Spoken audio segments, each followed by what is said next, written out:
மக்களை அடுத்து என்ன பார்க்க போகிறோம் அப்படின்னா, இறந்து போன நபர்கள்ட்ட இருந்து பொருளை திருடுறது.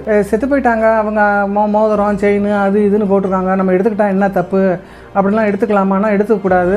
அந்த பொருளுக்கும் சொந்தக்காரவங்க அவங்க உறவினர்கள் இருக்கலாம், பிள்ளைங்க இருக்கலாம், யார் வேணா இருக்கலாம், அவங்களுக்கு தான் அது சொந்தம். அதை வந்து மற்றவங்க எடுத்துக்கிட்டா அது திருடு தான். பழைய காலத்துலலாம் பார்த்தீங்கன்னா இப்போ ஜமீன்தார்கள்லாம் கணக்கு பிள்ளை அவங்க இவங்கன்னு வச்சுருப்பாங்க. அவங்களுக்கு நிறைய சொத்து இருக்கும், வீட்டில் நிறைய அசையும் பொருள் கட்டில் மெத்த பீரோ நட்டுன்னு எது வேணாலும் இருக்கும். அதெல்லாம் எங்கே இருக்குது ஏது இருக்குது அப்படின்ட்டு கணக்கு பிள்ளைட்டு அவர் சொல்ல எழுதுவார். சொல்லிட்டு ஒரு மண்டையாக போட்டிருப்பார். ஆனால் கணக்கு பிள்ளை என்ன எழுதினாருங்கிறது செத்தவருக்கு தெரியாது. அவர் என்ன பண்ணிப்பார், வேற கூட எழுதி அவர் கைரேகையை வைக்கலாம், அப்படி பொருளை திருடலாம். அதுவும் வந்து திருட்டு தான். இப்போ சமீபமாக படம் வந்து இந்த வெளிச்சக்கரவர்த்தி படம் பார்த்தீங்கன்னாக்கா, அதில் நம்ம செத்தா யாரெல்லாம் அழுகுறாங்கன்னு சும்மா பார்க்குறதுக்காக என்ன பண்ணுவார், செத்தது மாதிரி நடிப்பார்.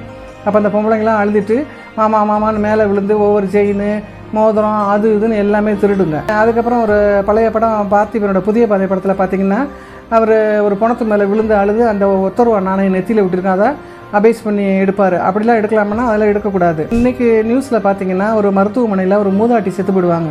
அவங்க வந்து செயின் போட்டிருக்காங்க. அங்கே வேலை பார்க்குற ஒரு அம்மா வந்து அந்த செத்த மூதாட்டி கழுத்துலேருந்து அந்த செயினை வந்து திருடுது. அதை சிசிடிவியில் அப்படியே இன்றைக்கி செய்தியில் காமிச்சாங்க. அப்போ இறந்து போன நபர்கள்ட்ட இருந்து அவங்க உரியவங்க இல்லாமல் அந்த பொருள்களை எடுத்துக்கிட்டால் அது திருடு தான். அதுக்கு உரிய தண்டனை இருக்குது.